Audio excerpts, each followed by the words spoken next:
de varios actores sociales, escuchamos hablar del riesgo país como un elemento que incide en el Ecuador económico en varias áreas. Se habla del impacto que tiene en los sectores productivos, se habla del impacto que tiene en la economía nacional. El riesgo país, ¿qué mismo es? Una calificación que nos pone en qué, una metodología, en fin, es un concepto económico. ¿Cuál es el sustento académico? También se habla de interpretaciones empíricamente, en fin. ¿Y cuál es la aplicación? ¿Qué metodología tiene? Entendemos que son muy variadas. ¿Y quién nos califica? Vamos a hablar sobre el tema con nuestro invitado, el economista Pedro Sánchez, es gerente general de la consultora COFACE. Economista, bienvenido. Buenos días. Buenos días, Carmen. A ver, ¿qué es esto del riesgo país? A ver, el riesgo país, en resumen, en términos prácticos, es la probabilidad que tiene un país de cumplir con las obligaciones que ha contraído en los mercados internacionales. Y es importante también comentar que existe más de una metodología para evaluar el riesgo país. La más conocida es la de JP Morgan, el índice ENVI. Sin embargo, es solamente una de las metodologías que existen para evaluar el riesgo país. Pero básicamente este índice lo que mide es el interés que tiene que pagar un país por la colocación de sus instrumentos en los mercados financieros por encima de la tasa de interés libre de riesgo, que es la de los Estados Unidos. Entonces, para poner en un ejemplo práctico, si es que los Estados Unidos están colocando papeles en el mercado financiero a un 2%, y en el caso del Ecuador, nuestro riesgo país es de 860 puntos, eso significa que le dividimos a eso para 100, y queda 8.6 puntos de interés por encima de la tasa de interés libre de riesgo, la de los Estados Unidos, la tasa a la que deberíamos colocar nuestros instrumentos financieros en los mercados internacionales, es decir, en este ejemplo, un 10.6, digamos. Y este, ¿no? Este es un método aceptado en términos generales y reconocido y aplicado en todos los países. Así es, en los mercados emergentes. El índice este de JP Morgan, el ENVI, significa Emerging Markets Bond Index, es decir, el índice de los papeles de mercados emergentes, y es aceptado. Entonces, lo pregunto porque en algún momento el gobierno ecuatoriano relativizó justamente el tema de riesgo país, diciendo que no era tan relevante, pero finalmente todos los inversionistas se refieren al riesgo país cuando van a hacer una inversión. Totalmente, es un índice aceptado a nivel mundial, es un referente que todo el mundo toma en cuenta, y en el mercado financiero internacional está obviamente muy difundido y aceptado el cálculo y la metodología de JP Morgan para calcular este índice de riesgo país. Entonces, en realidad, dudar de la relevancia del indicador de riesgo país no es correcto, porque finalmente nos estaríamos encerrando solamente en nuestro mundo sin fijarnos en lo que pasa alrededor en el mercado financiero internacional, y este índice es muy aceptado. Ya, a ver, vamos analizando las repercusiones, porque finalmente parecería ser que el riesgo país no solamente tiene relación con ese interés o los puntos que tengamos que pagar, encarece el crédito, ya lo ha dicho usted. Sin riesgo es la tasa del 2% en Estados Unidos. En el nuestro, si estamos con 850 dividido para 100, es un interés del 8.5, es decir, se encarece. ¿Y cómo podemos colocar papeles, no? Para el país es carísimo tener que pagar aquello, pero también incide en el sector productivo ecuatoriano, por ejemplo. ¿Qué tiene que ver el sector productivo ecuatoriano con los papeles del Estado? A ver, vamos explicando a nuestros oyentes. Ok. En la medida en que el país tenga un indicador de riesgo país alto, esto afecta no únicamente al Estado cuando quiere ir y endeudarse en el mercado financiero internacional y tratar de emitir bonos, papeles, o también contratar un crédito, porque al ser este indicador un referente del mercado financiero, cuando una compañía ecuatoriana quiere obtener un crédito en el exterior, en cualquier banco internacional, el banco va a tomar en cuenta a qué país, a qué empresa, de qué país le está prestando, y obviamente ahí el riesgo país es un referente como para determinar el interés que le va a cobrar a esa empresa que quiere contratar un crédito privado. Ahí sí no tiene nada que ver el sector público, el endeudamiento del Estado y del gobierno en sí, pero obviamente va a marcar el riesgo país, el precio que esa institución financiera va a cobrar por el riesgo que está tomando. Al prestar a una compañía compañía que está localizada en un país de alto riesgo, obviamente también va a tener que cobrar Incluso un los interés más papeles alto. de garantía o títulos de garantía, no sé cómo se Incluso denominan las se garantías. van a pedir mayores garantías también a una empresa ecuatoriana porque el riesgo de impago es mayor. Ahora, pero ¿cuáles son los criterios para definir ese riesgo? Porque antes de la entrevista usted me decía, por ejemplo, en Ecuador es importantísimo el tema del ingreso de petróleo. Es decir, que cada país tiene elementos distintos, o sea, Sí. referentes diferentes. Así es. En el caso del Ecuador, el precio del petróleo es la variable que Más más pesa. determina, que más pesa el indicador de riesgo país. Hay una correlación inversa entre el precio del petróleo y el riesgo país. Sube el precio del petróleo, baja el riesgo país. Y hemos visto en estos últimos 2 meses que ha subido el precio internacional del petróleo, que el riesgo país del Ecuador ha bajado. Pero claro, hay otras otros variables indicadores? también, hay otros indicadores, la Por situación ejemplo. macroeconómica del país, y ahí entramos en las metodologías que pueden tener diferentes compañías que analizan el riesgo país. En nuestro caso, como COFACI, tenemos un indicador de riesgo país que es en 7 escalas, desde la A1, A2, A3, A4, B, C y D, siendo A1 el menor riesgo y D el mayor riesgo. Y ahí tomamos en cuenta la situación macroeconómica del país, pero también la situación empresarial, es decir, cómo las compañías están cubriendo las obligaciones que han contraído con otras compañías. Normalmente hay crédito comercial entre una empresa y otra. Un proveedor le da crédito a su cliente para que le compre su producto y ahí se pueden presentar impagos. Nosotros vamos monitoreando en las diferentes industrias y en los sectores en donde hay impagos, en donde hay problemas de liquidez, y eso entra en un modelo que nos permite obtener el nivel de riesgo país. En el caso del Ecuador, el riesgo país es de C, es decir, es un nivel alto, no extremo, que es de la D. Por ejemplo, Venezuela para COFACE tiene un nivel de D en riesgo país, pero el Ecuador está con un nivel de C porque ya se están presentando problemas de liquidez y de impagos en diferentes sectores de la economía. Que estamos viendo que no se paga a los proveedores, por ejemplo. Ahora, ¿qué pasa si es que la calificación es C? ¿Qué pasa con el inversionista extranjero, por ejemplo? ¿También incide en esto? Claro. El inversionista extranjero generalmente está fijándose en cuál es el nivel de riesgo país del país que le está llamando la atención para desarrollar alguna inversión.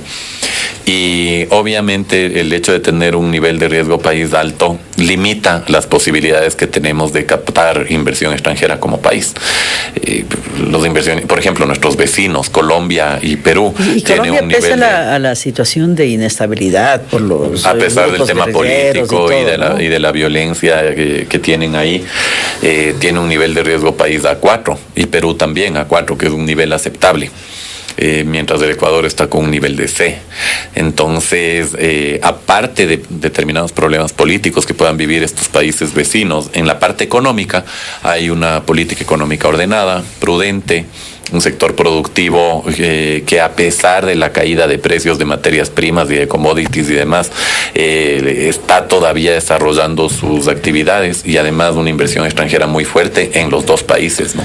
No me queda claro un par de cosas. Si cada país tiene sus fortalezas y sus debilidades, pero la fórmula que se aplica, lo que no entiendo es si es igual para todos los países o se hace la consideración, este país tiene mayor potencia en petróleo y por lo tanto habrá que este rubro considerarlo más que otros. Entonces no se vuelve un tanto relativo finalmente. Es una fórmula adaptada a la realidad de cada país, más que una estándar. Porque en nuestro caso, por ejemplo, el petróleo tiene mucho peso. En el caso de Perú, la minería, por ejemplo. O Chile también, la el tema del minería. cobre. Claro. Entonces, el precio del cobre para Chile es un Determinarás. indicador que determina clave para niveles de riesgo país. Por cierto, Chile es el país de Latinoamérica con el mejor nivel de riesgo. Pero la fórmula es la misma, ¿no? En la práctica, sí, pero lo que cambia es la variable que se toma en cuenta. Exacto, la variable que se toma de acuerdo a la realidad de cada país. Sí, exactamente, Ok, ¿no? ok. Entonces ahí hay determinados criterios que es un poco complejo, que entra en todo un modelo, pero finalmente se van tomando particularidades de cada país en una fórmula que es Finalmente es algo digamos. técnico, no hay ninguna connotación que alguien podría decir, pero hay una contaminación política ahí. No, porque básicamente es un cálculo de un indicador técnico en donde no entran intereses políticos, sino lo que entran es básicamente un indicador financiero de cuál sería una tasa de interés que tiene que sumársele por el nivel de riesgo que presenta cualquier mercado emergente.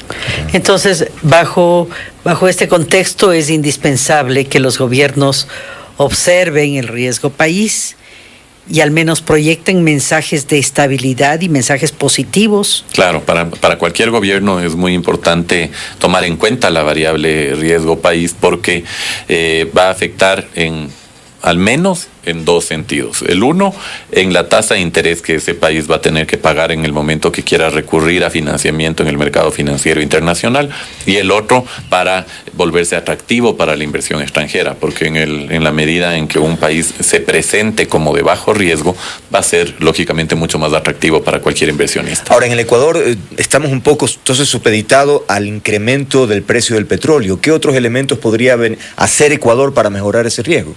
Ahí, por ejemplo, una acción que tuvo el gobierno y que es importante que se mantenga es el pago puntual de las obligaciones que tiene en los mercados financieros. Pagaron los bonos, por ejemplo, ahí bajó el riesgo país. Sí, y no bajó como debió bajar por el precio del petróleo, porque el precio del petróleo estaba muy bajo y finalmente terminó pesando también mucho el tema del precio del petróleo, pero fue una muy buena señal del gobierno pagar puntualmente las obligaciones. Ser buen pagador, ¿qué otra cosa? Ser buen pagador, un manejo ordenado y prudente de las finanzas públicas, un control en el gasto público, por ejemplo, porque básicamente la capacidad que tiene un Estado de pagar sus obligaciones en el mercado financiero internacional va a estar dado por los ingresos y gastos que tenga localmente. Si tiene un gasto excesivo, va a ser difícil que cumpla con las obligaciones. ¿Pesa la opinión de los empresarios que hablan de una incertidumbre en términos tributarios, por ejemplo? Sí, puede afectar porque al final en el balance fiscal, en el equilibrio que debe haber entre ingreso público y gasto público, el tema tributario va a tener una incidencia.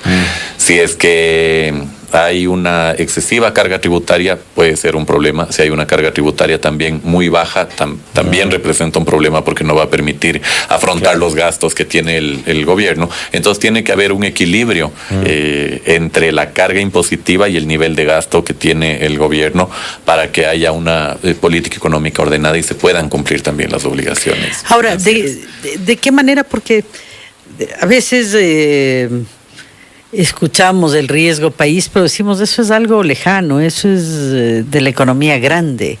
¿Puede afectar al ciudadano común? ¿Cómo lo hace?